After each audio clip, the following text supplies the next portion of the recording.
Hi and welcome back. Today I'm going to continue working on the blacksmith's brace, and I'm going to make the upper handle, the part that rotates in your hand as you're turning the crank.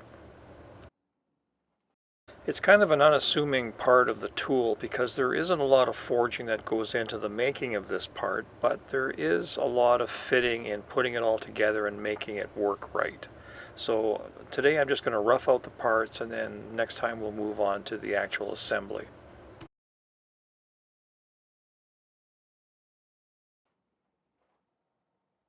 The bent piece that you see sitting on the face of the anvil is actually the upper pivot for this cage detail, and you'll see how that goes together next time.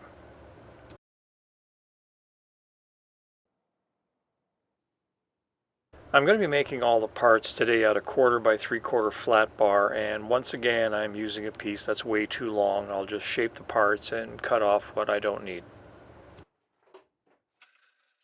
The first thing I'm going to be working on is the welded ring that's going to hold all the parts together. I'm going to start by forging a fairly large half circle around the horn of the anvil, and then when I get it bent around, I'm going to move to the face of the anvil and just start hammering that circle tighter and tighter. And then when I get close to where I think I'm going to need to be, I can start measuring it with my hand to see if it's going to fit all right, and then I can estimate where I need to cut it to close off that ring. The size isn't critical, just, whatever works. So here it is cut from the bar. It's kind of horseshoe shaped right now, but I'm estimating that once I curve the ends of the horseshoe back around to make it a closed ring, it'll be about the right size. Before I close this into a ring, I'm going to forge the scarves that I need and get this ready for welding.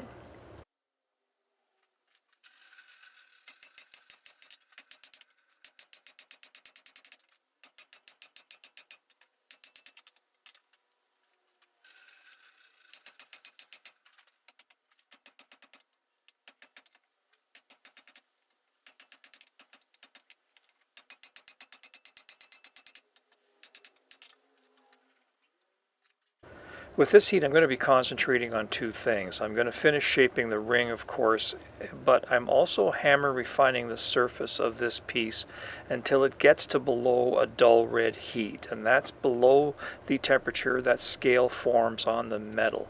So as I'm hammering, all the scale is being removed from the surface of the piece.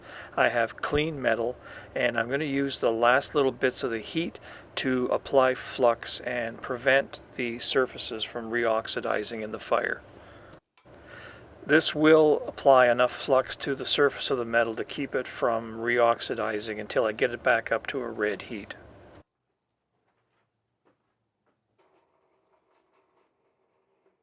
When you're using borax right out of the box, the powder sticks to the steel, but this lumpy, crusty stuff that forms doesn't. At least not in that form. So what you need to do is just take your hammer and use it like a mortar and grind all that down. It doesn't take very much effort, but once it's back down to a powder, it will stick to the metal again and it'll work as a flux.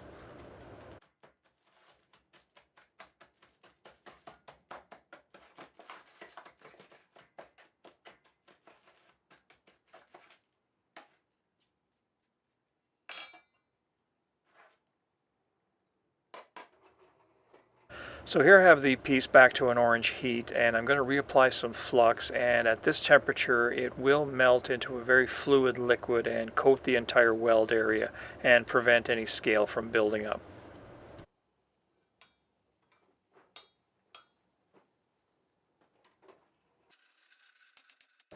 And as always, I use at least 3 welding heats to make sure that everything is, properly welded and blended together. This is a nice project if you need a bit of work on your forge welding, because there isn't a lot of time invested in this part and it's not under a lot of stress, so the weld really doesn't have to be all that great to work just fine.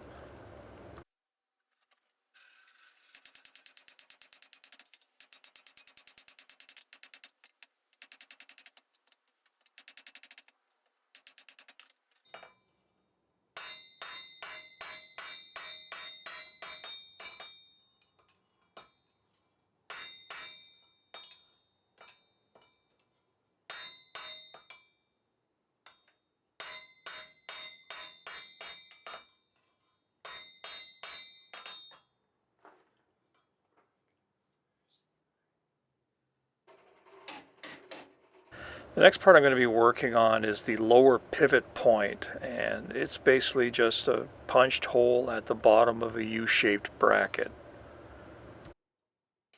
I haven't measured anything here, I'm just punching a hole somewhere down the length of the bar, and once I get it forged to shape, I'll be using the one leg to measure the length of the other.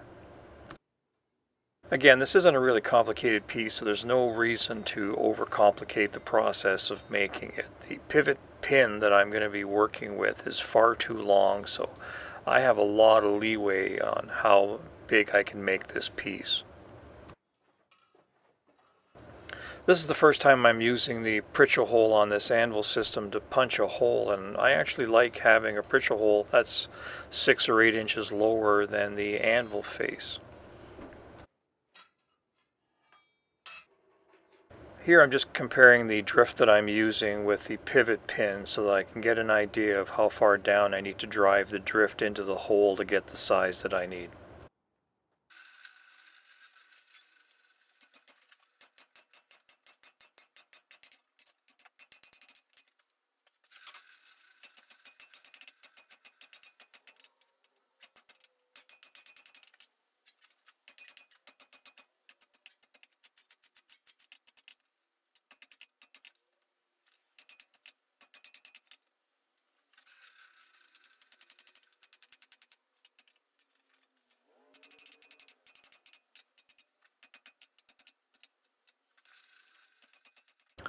The last bracket that I need to forge is the top pivot point, and it basically just has a little depression in it so that the rivet head that's going to be holding all this together sits below the surface of the forged ring.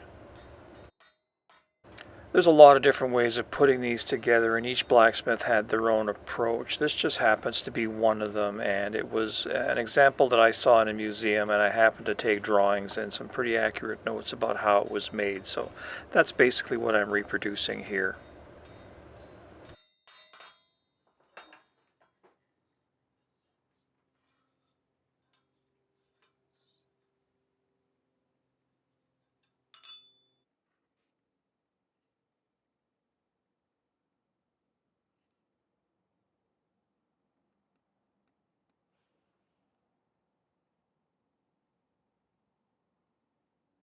Hi, I'm Dennis, and thanks for watching. If you're interested in supporting this channel, the simplest way, of course, is to like, comment, and subscribe. If you have questions and you want to contact me directly, you can do so by emailing me at either one of the addresses that I have listed here. It may take me a couple of days, but I will get back to you. Of course, financial support is always welcome. The only product that I produce is the information contained in these free videos. So if you like the work that I'm doing and the videos that I'm putting out, and you can spare a couple of dollars a month, consider becoming a patron by clicking the orange Patreon logo at the bottom of the screen. Thank you, and we'll see you next time.